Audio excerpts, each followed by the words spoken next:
Ça y est, il y a la réunion qui est en train d'enregistrer, d'accord? Donc si vous parlez, ce sera enregistré aussi. Voilà, donc je vous préviens juste. Donc je vais partager mon écran.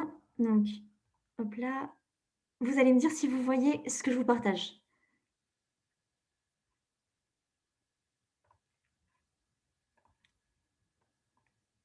Alors 2 secondes. Hop là. OK. OK, est-ce que vous voyez mon écran? Oui, OK, oui. super. Donc s'il y en a qui veulent parler dans la discussion, vous pouvez, d'accord? Je verrai les messages. N'hésitez pas et à prendre la parole. Donc on va commencer, on est toujours sur le chapitre donc je vous explique que cette feuille, je vous l'enverrai corrigée. Je vais vous l'envoyer corrigée, d'accord? Bien comme il faut et après vous pourrez faire le DM facilement. Donc ici, exercice numéro 1, donc je vous rappelle qu'on est toujours dans les fonctions. Comment s'appelle la dernière fonction qu'on a apprise?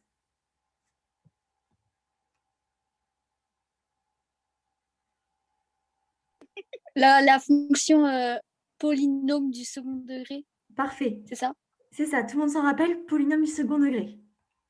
Donc c'est ça qu'on a vu. Donc ici, d'accord, ce sont des fonctions polynômes du second degré, sur les fonctions sur lesquelles on va travailler. Alors, premier exercice, on vous dit on considère donc deux fonctions f et g de la forme ax carré plus bx plus c. Donc vous voyez, en vert, on a la fonction f, en rose, on a la fonction g. Vous les voyez? Ok, donc on a la fonction f qui est définie ici. D'accord? Et on a la fonction g qui est définie ici. Super. Donc première question, vous allez me donner les valeurs des coefficients a, b et c. Donc vous vous rappelez, ça c'est une question qu'on a déjà faite. Donc comment on fait pour le faire? Tout simplement, on va essayer de raisonner.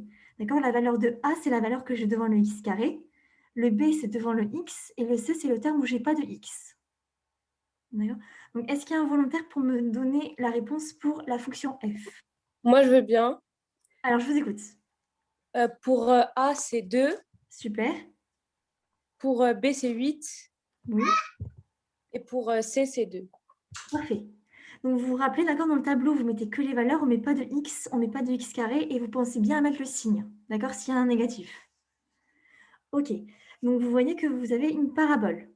Vous avez vu que votre parabole, elle n'est pas centrée sur le zéro. C'est pour ça que c'est une fonction polynôme du second degré. Donc je vous rappelle que si on avait vu la fonction carré, donc si je fais un repère, donc là ça c'est mon repère, je le fais un peu mieux.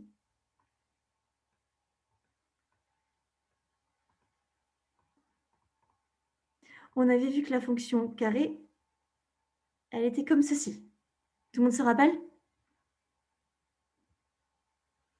Donc ici, on a notre fonction qui n'est pas centrée sur l'origine, donc c'est une fonction polynôme du second degré. Ok. Est-ce que quelqu'un peut me faire la même chose pour la fonction g? La fonction g, quelle est la valeur de a, la valeur de b et la valeur de c? Moi, je veux bien, sauf s'il y a quelqu'un d'autre qui veut le faire. Allez-y, Iman, je crois qu'il n'y a personne d'autre volontaire. La valeur de A, c'est moins 2. Parfait. On pense bien mettre le signe. Ensuite, pour B, c'est 8. Et pour C, c'est encore 2, comme au-dessus. Voilà. Ok. Donc, on a trouvé la valeur de chacun de nos coefficients. Vous avez à droite les courbes représentatives de vos fonctions f et g. Et à la question d'après, je vous dis que constatez-vous? Donc, dans la question que constatez-vous, vous allez regarder vos deux fonctions, d'accord, qui sont tracées. Vous êtes d'accord qu'on a deux paraboles. Est-ce qu'il y a une différence entre la Oh, première et la... bonjour. Oui, Tom, c'est bon? Ouais, Ok, super, on vient à peine de commencer, hein. c'est parfait. Donc, est-ce que vous voyez une différence entre la première parabole et la deuxième parabole? Il y en a une, elle est plus. Elle est un peu à l'envers. Non, non, non, elle est normale. Ah, je sais pas comment expliquer. Elle est plus vers le bas, l'autre, elle est vers le haut. Exactement. En fait, c'est ça qu'il faut voir. En fait, si vous regardez, vous avez une parabole qui a les branches qui sont vers le haut. Alors, je vais les tracer en rouge. Est-ce que vous voyez que elle a les branches qui partent vers le haut? Comme ça. Tandis que l'autre, elle a les branches qui partent vers le bas. Vous voyez ce que je dis? Donc, effectivement, on en a une qui est tournée de l'autre côté. Ok, donc ça, effectivement, donc on verra que soit on a la parabole qui est tournée vers le haut, soit qui est tournée vers le bas. C'est ce qu'on va voir aujourd'hui pour le cours. Mais madame, on dit pas que dans un cas c'est négatif et dans un autre cas c'est positif. Presque ça. Ah, en fait, mais Iman, vous allez en faire la question. D'après vous, qu'est-ce qui justifie que la première fonction elle soit tournée vers le haut et l'autre elle soit tournée vers le bas? Quelle est la différence dans notre tableau où on a les valeurs A, B, C? Quelle est la différence qu'on a? Bah, la valeur, c'est que. Enfin, la différence, c'est que la valeur A, elle change. Premièrement, c'est 2 et deuxièmement, c'est -2. Ok, c'est parfait. Donc en fait, si vous avez compris ça, vous avez compris ce qu'on va faire aujourd'hui. Alors, je l'entoure en rouge. La valeur de A, ici, on a trouvé que c'était un nombre positif. D'accord? 2, c'est un nombre qui est supérieur à 0. Ici, dans la G, on a A qui est négatif. On a -2. D'accord? Donc, vous avez A qui est inférieur à 0.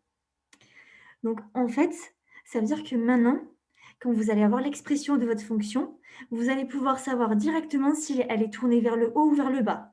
Si A, c'est un nombre qui est supérieur à 0, elle est tournée vers le haut. Et si A est un nombre qui est plus petit que 0, elle sera tournée vers le bas. Est-ce que ça va? Oui. Donc, que constatez-vous? C'est ce qu'on va écrire. Je descends un tout petit peu. Hop là. Donc, que constatez-vous? On va dire que si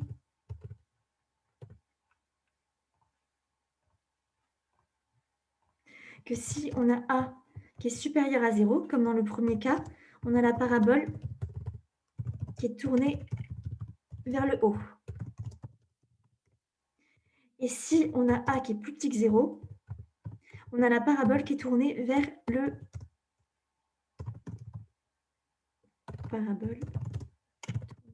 le bas. D'accord? Donc vous retenez haut et bas. Donc c'est ce que Iman a dit, c'est en fonction, d'accord, du signe, positif ou négatif. Alors moi, je vais vous donner un moyen mnémotechnique pour le retenir. On va supposer que vous avez un compte en banque, d'accord? On va supposer que vous avez un compte en banque. Est-ce que vous êtes d'accord avec moi que si vous avez votre compte qui est positif, dans les supérieurs à 0, vous êtes content? Vous êtes d'accord? Oui, du coup, c'est le sourire. Voilà, exactement. Donc, vous voyez là, si je lui fais des yeux à ma petite fonction, vous voyez qu'elle sourit, elle est contente. Par contre, dans le deuxième cas, vous êtes dans le cas où vous avez un compte qui est négatif et vous voyez, elle est toute triste. D'accord?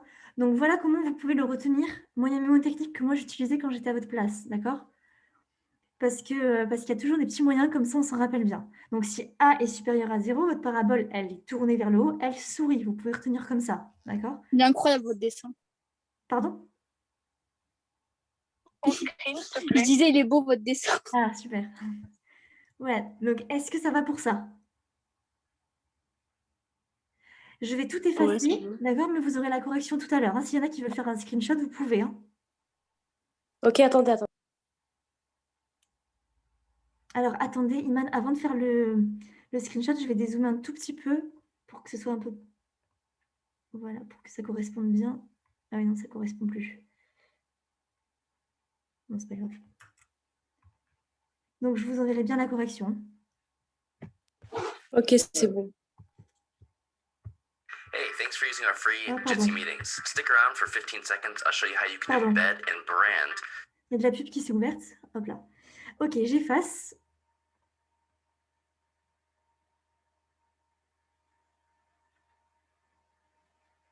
Ok, donc on va faire la synthèse de cours. Donc la synthèse de cours, d'accord? Donc la synthèse de cours, qu'est-ce qu'il faut savoir? Donc du coup, c'est ce qu'on vient de dire. Si vous avez A qui est supérieur à 0, d'accord? On va dire que votre parabole, elle est tournée. Ça, c'est ce qu'il faudra apprendre par cœur, hein, vers le haut. Donc ça, c'est bien la synthèse. Je vous le mets ici, que votre parabole, entre parenthèses, le moyen mnémotechnique, elle sourit. D'accord? Ok. Donc vous voyez, dans le premier cas, on a bien la parabole qui sourit. Donc forcément, son tableau de variation, ce sera d'abord, vous êtes d'accord que sur la première partie, elle est négative et après, elle est positive. Donc son tableau de variation, d'abord, on a une flèche qui descend parce qu'elle est décroissante, puis croissante. C'est bon pour tout le monde. Et forcément, cette parabole, elle admet un minimum. Un minimum, c'est le point le plus bas. Donc le point le plus bas... Madame, j'ai une question. Oui. Est-ce que ça change quelque chose qu'elle passe par l'origine ou pas? Alors, si votre parabole, elle est centrée sur l'origine, donc je vous refais, hop là, donc si je vous fais ça, alors, hop là, si vous avez une fonction, qui est centrée sur l'origine comme ça. Ça, c'est une fonction carrée forcément. Forcément, elle est avec les branches qui sont tournées vers le haut. OK? Mais si vous avez ça, donc par exemple ça, vous voyez qu'elle passe par l'origine, d'accord? Mais elle n'est pas centrée sur le 0. Vous voyez ce que je veux Ouais. dire centrée? Centrée, c'est quand elle admet un axe de symétrie, comme vous avez vu au collège. Ici, je peux tracer un axe de symétrie par rapport à l'axe des ordonnées. Ça veut dire que si je plie ma feuille sur l'axe qui est en violet, donc l'axe des ordonnées, ben ça se superpose bien. Ici, dans mon deuxième cas, mon axe de symétrie, c'est pas l'ordonnée, il est un peu décalé. Donc, si vous avez la fonction qui est bien centrée sur l'origine, c'est une fonction carrée. Et si elle n'est pas centrée sur l'origine, c'est une fonction polynôme du second degré. Ok. Ça va? Donc, vous pouvez avoir une fonction, une polynôme du second degré qui passe par l'origine, mais attention, forcément, elle ne sera pas centrée sur le 0. D'accord, j'ai compris. Sûr? Oui, oui. Ok, parfait. Donc, ici, dans le premier cas, est-ce que vous êtes d'accord que notre parabole, elle admet un minimum? Minimum, là, que j'ai tracé en bleu. Je voulais le faire de l'autre côté. Je ne sais pas si je peux faire de l'autre côté comme ça. Vous voyez, ce point-là, c'est le minimum. C'est le point le plus bas. OK? Dans le cas où on a A, du coup, qui est plus petit que 0, on aura la parabole qui sera tournée vers le bas. Donc, quand je vous dis parabole tournée vers le haut et vers le bas, vous regardez bien les branches, hein. Donc, ici, on a parabole tournée vers le bas. Donc, ici, on a notre parabole qui est triste.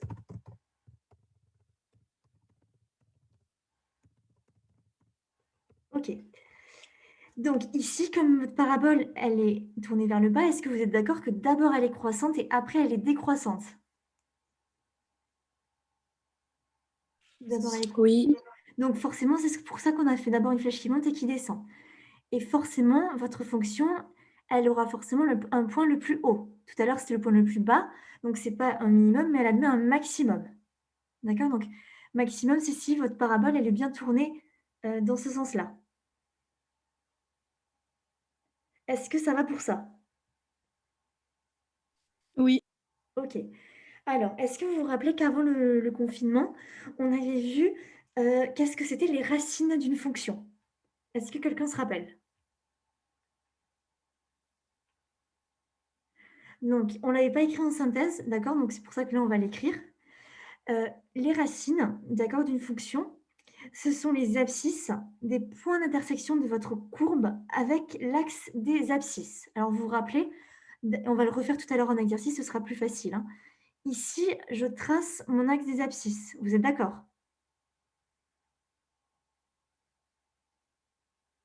Ici, je trace mon axe Oui. des abscisses. OK. Je trace mon axe des abscisses et donc forcément, si je cherche les points d'intersection avec la courbe qui est en orange, j'ai 2 points. J'ai un point qui est ici, je vais faire en rouge et un point qui est ici. Vous êtes d'accord?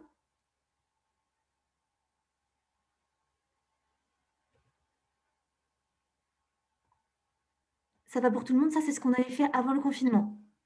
Oui. Ok. Voilà, donc d'accord, ça, ce sera à prendre par cœur, d'accord? Les racines, on les note x1 et x2. Donc x1, ça veut dire première solution, x2, deuxième solution. Donc on avait dit que donc, ce sont les abscisses des points d'intersection de la courbe avec l'axe, justement, donc vous retenez que c'est avec l'axe des abscisses. Donc j'écris en rouge, parce que c'est à savoir, avec l'axe des abscisses. OK. Est-ce que ça va? Oui. Ouais, et du coup, on doit noter les valeurs de chaque X. Voilà, c'est ça. Alors ici, on fait la leçon, d'accord? On fait la synthèse, c'est pour ça que j'ai appelé x1 et x2. Mais vous allez voir dans l'exercice, on va bien marquer les solutions. OK, et Dans dernière l'exercice, on doit noter X1 voilà, égale et X2 égale. c'est ça. Par exemple, Ok. ici, vous voyez, x1, il fait environ -1 et x2, il fait 2,8, quelque chose comme ça. J'arrive pas très bien à lire. On va le faire juste après. OK, ça va pour ça? Oui. Parfait, donc on a dernière chose à voir en leçon. Donc, la courbe, forcément, d'accord, c'est une parabole. Donc, ça, vous le saviez, on l'a dit, on l'a redit. Donc, c'est une parabole. Et donc, dernière chose à savoir, c'est qu'on peut savoir, donc vous allez comprendre ce que c'est, l'abscisse du sommet de votre parabole. Donc, le sommet, c'est soit le maximum, soit le minimum. Donc, ici, d'accord, vous êtes d'accord que là, en rouge, je trace le maximum. C'est le Ok, sommet. et est-ce que par exemple, dans l'exercice, on doit écrire donc les valeurs de x1 et x2, et après, selon la courbe de la parabole, on doit écrire x0 égale temps et... Exactement. En fait, on vous Ah, ok. demandera de calculer l'abscisse du sommet. Donc, le sommet, il faut savoir qu'on va le noter x0. Donc, ça, d'accord, tout le monde le note. Tous les élèves de lycée, ils vont noter forcément la première racine x1, la deuxième racine x2, et le sommet, l'abscisse du sommet, c'est x0. D'accord? Ok, donc au total, on a 3 valeurs. Exactement, 3 valeurs. x0, x1 et x2. Voilà, donc ça, c'est le cours à savoir pour aujourd'hui. Et là, on va le mettre en application. Vous allez voir que ça va être facile. Donc, je vais descendre. Je peux effacer, c'est bon? Hop là. Attendez. Ouais, si tout le monde a fini, vous pouvez effacer. Moi, j'ai effacé. C'est bon. Je vous l'envoie bien corrigé, ça. Hein. Donc, voilà les... Donc, ah oui, ça, vous vous rappelez, ce que j'ai mis en orange, c'est quelque chose qu'on avait déjà vu. D'accord? Ça, on l'avait écrit, on l'avait vu. D'accord? Que votre fonction polynôme du second degré, elle s'écrit f de x égale ax carré plus bx plus c. D'accord? A, b et c sont des nombres. Et on avait vu la forme factorisée. Tout le monde se rappelle qu'on avait vu ça? Donc, ça fait un petit moment qu'on ne s'est pas vu. Donc, je préfère Oui. vous le remettre. Hein. Ok, super. Donc, ici, on vous dit, on considère une fonction f définie par f de x égale x carré plus 4x. Alors, je vais descendre un petit peu. Ok. Donc, la forme factorisée, je la re-encadre, à savoir. Ok. Alors, le jour de l'évaluation, d'accord? Vous surlignez, première étape, vous surlignez en jaune, enfin, vous surlignez, vous encadrez votre fonction. Donc, moi, je vais l'encadrer en jaune. D'accord? On va travailler avec cette fonction. Ok. Et elle est représentée dans le repère qui est ici. Donc, première question, donc on vous dit qu'on l'étudie sur l'intervalle 0,4. Donc, tout le monde se rappelle ce que ça veut dire, l'intervalle 0,4. Ça veut dire que je l'étudie de 0, je vais chercher les 0 sur les abscisses, je vais chercher le 4 sur les abscisses, ça veut dire que je l'étudie de là à là. OK?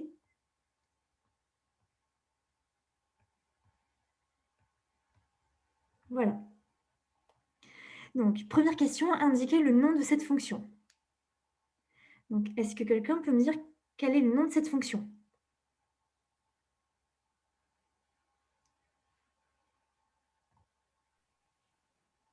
C'est une parabole?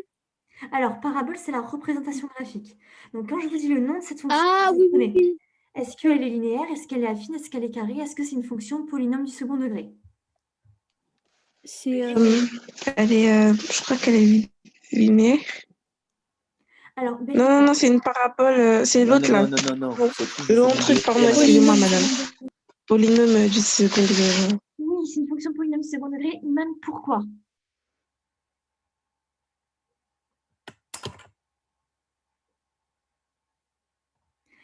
Parce que vous voyez que vous avez une parabole, d'accord? Et cette parabole, elle n'est pas centrée sur 0. Si on avait eu ça, attendez, c'est mal fait. Si on avait eu ça c'était votre fonction carrée, d'accord? Mais ici, vous voyez bien qu'elle n'est pas centrée sur le 0. Elle passe par 0, d'accord? Mais attention, elle n'est pas centrée sur 0.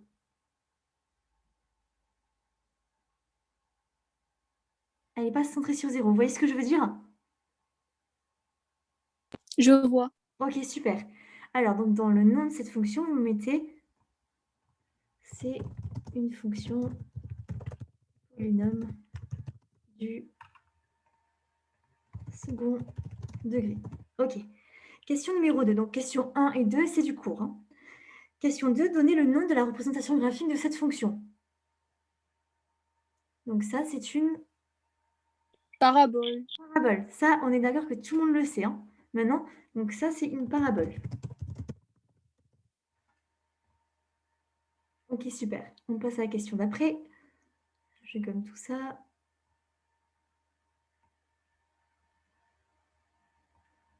Ok. On vous demande de me donner la valeur des coefficients A, B et C.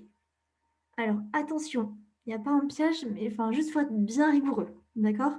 Donc, est-ce que quelqu'un est volontaire pour participer? Je vous rappelle que la formule générale, c'est ce que j'encadre en bleu. Et nous, on a ça.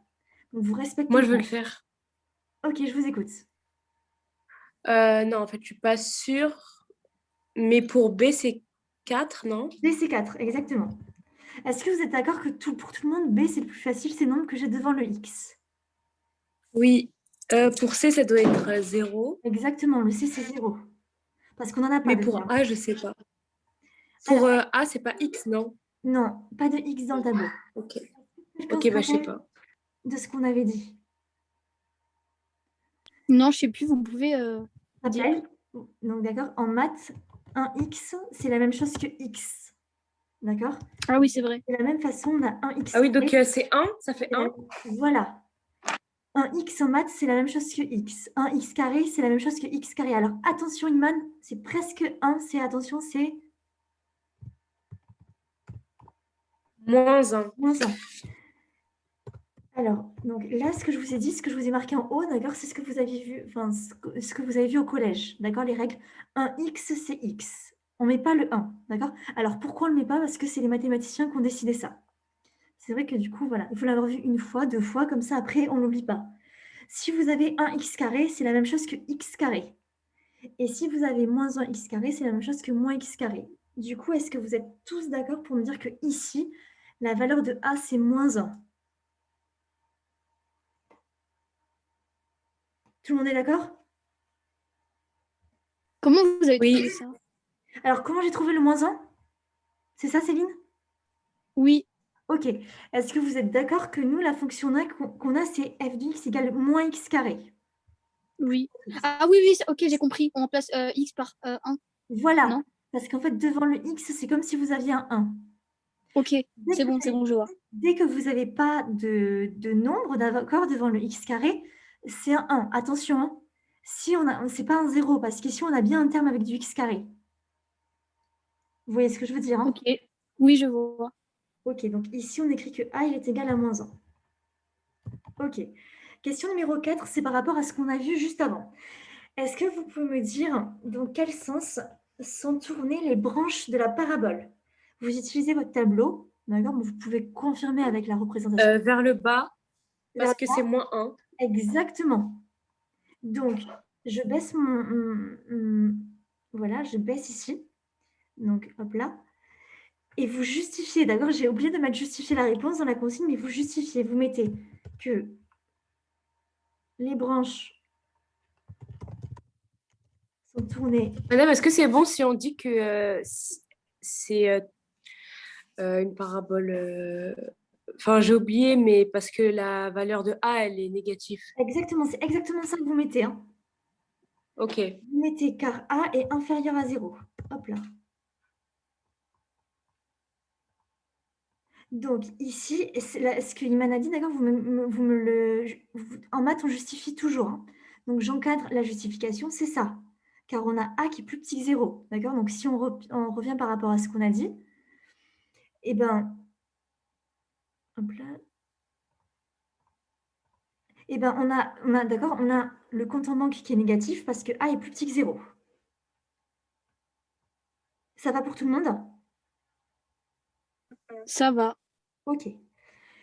Question 5, c'est aussi du cours qu'on a vu tout à l'heure. Est-ce que je peux effacer? Oui. J'efface. Donc, question numéro 5. On vous dit, donc, question numéro 5, déterminer le maximum de cette fonction. Alors, le maximum de cette fonction, est-ce que vous êtes tous d'accord pour dire qu'il est là? Vous êtes d'accord? C'est 4. Alors, le maximum, on va s'intéresser à l'abscisse.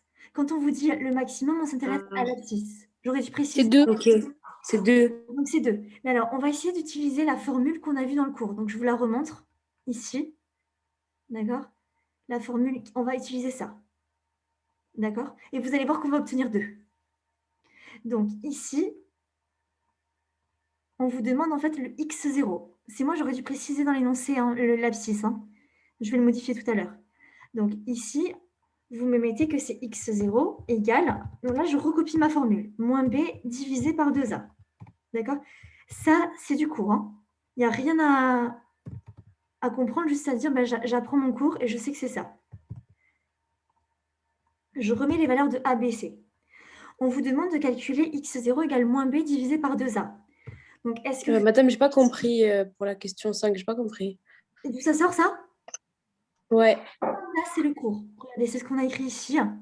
On vous dit que pour déterminer l'abscisse d'un sommet, d'accord? Donc ici, l'abscisse du sommet, ce sera un maximum, d'accord? Parce que le sommet, soit c'est un maximum, soit c'est un minimum.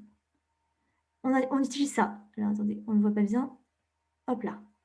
J'utilise cette formule pour calculer l'abscisse du maximum ou du minimum. Toujours. ah, ok. Donc, c'est une formule à apprendre pour calculer le maximum, l'abscisse du maximum ou du minimum. Ici, on vous dit de déterminer l'abscisse du maximum. Donc, j'ai oublié l'abscisse, d'accord? Donc, on va l'utiliser. Donc, on met, d'après le cours, d'accord? On a ça. x0 égale moins b divisé par 2a. Ça, je le marque ici. C'est d'après le cours.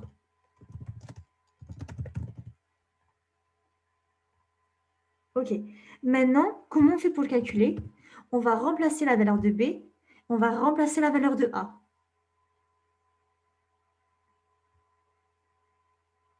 Donc, est-ce que quelqu'un peut me donner la valeur de b qu'on a trouvée dans le tableau? 4. Ça fait 4. Tout le monde est d'accord? Donc, je divise et je divise par 2 fois A. Donc, 2, je le laisse. Et donc, 2 fois A, c'est pareil que 2A, c'est pareil que 2 fois A. Tout le monde s'en rappelle? Donc, je divise par A, je multiplie par A qui vaut moins 1. Alors, je reprends, parce que j'ai peur d'être allé un peu trop vite. On sait que x0, il est égal à moins b divisé par 2a.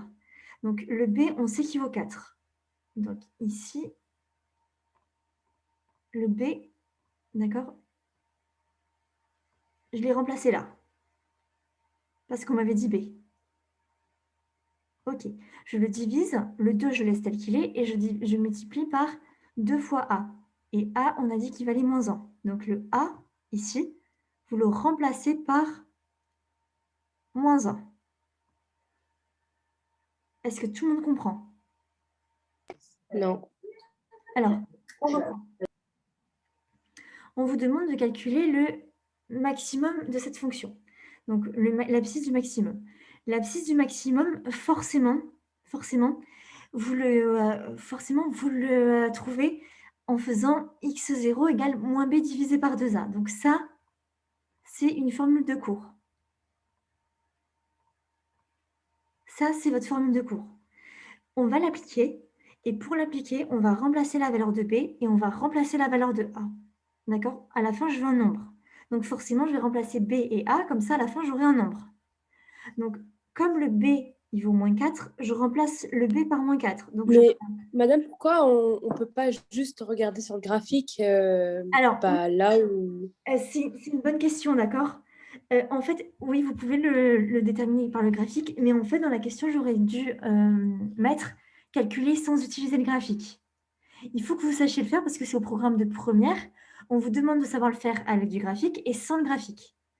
C'est-à-dire que si, par exemple, à l'évaluation, je vous donne une expression, il faut, et que vous n'ayez pas la fonction, la représentation graphique, il faut que vous sachiez le faire. D'accord. D'accord? Donc, ici, on remplace le b par 4, parce que b, on a dit qu'il valait 4. D'accord? Et ici, on divise par 2 fois a, et a, il vaut moins 1. Donc, je remplace a par moins 1. Est-ce que ça va mieux? Donc, j'applique ma formule, d'accord? Et je remplace b, et je remplace a. Nous, on a trouvé b égale à 4, donc je le remplace par 4. Et on a trouvé a égale à moins 1, donc je le remplace.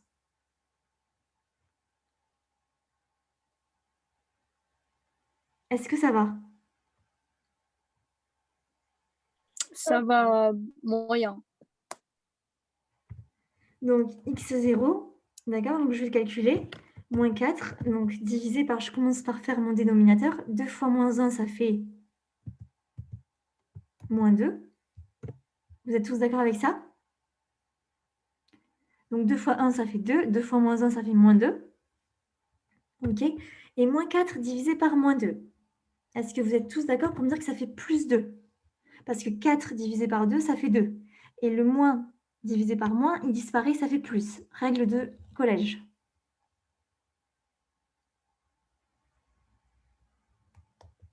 Ça, n'hésitez pas à le faire sur la calculatrice, hein.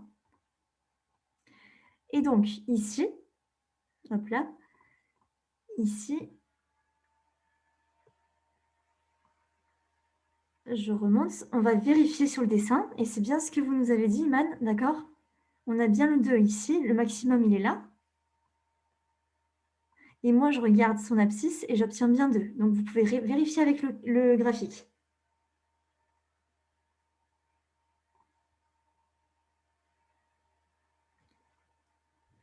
Est-ce que ça va pour ça? Moyen, mais ça va. Moyen? Alors, en fait, ce qu'on va faire, c'est que là, en fait, la vidéo Zoom, elle s'arrête dans 2 minutes. D'accord? Elle va s'arrêter dans 2 minutes. Donc, comme je veux le temps de vous dire au revoir, ce que je vous propose, c'est qu'en fait, on va se retrouver demain pour un cours en visio, d'accord? Pour finir les 3 dernières questions. D'accord? Est-ce qu'on peut le faire sur Zoom demain? Oui, on le fera sur Zoom, d'accord? Et ça durera vraiment pas longtemps. Comme ça, on reprend la question Ok. 5 et on refait la 6 et J'ai la une 7. D'accord? Madame, Oui.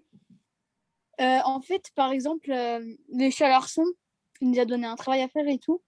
Et il nous a dit que si vraiment on avait du mal, il pouvait faire des visios, mais que pour que les élèves qui avaient du mal. Mais en Est-ce fait, que vous pouvez faire ça si par je voulais faire un cours de soutien, mais je pense qu'avec l'autre groupe, là j'ai le groupe B juste après, je ne suis pas sûre qu'on le fasse aussi, la question Groupe 5 A. et 7. Donc ce que je vous propose, c'est que là, demain, on fait un cours visio à midi. D'accord? On finit les 3 dernières questions. Mhm. Et on fera un petit exercice de soutien. Et si après, il y en a qui reveulent du soutien, j'organiserai un cours de soutien pour les volontaires. Et du coup, Ok, le DM, j'ai merci. pas compris, on l'a déjà, le DM? Et le thème, du coup, j'attends demain pour vous l'envoyer, d'accord? Parce que demain, on aura tout vu, hein. D'accord. Donc demain, Ok, on se il retrouve faudra avec le le rendre thème. quand? Il faudra me le rendre, je vais vous laisser les vacances, d'accord? Ok, merci. Je vais vous laisser les vacances. Donc demain, on se retrouve comme ça, on finit la question 5, 6, 7 et comme ça, on ne se presse pas. Surtout que j'ai cours avec l'autre. Ok. Donc demain à midi sur Ok. Zoom. Ok? C'est en classe entière? Il sera en classe. Bonne journée, au revoir. Allez, bonne journée. Au revoir, bon après-midi. À demain.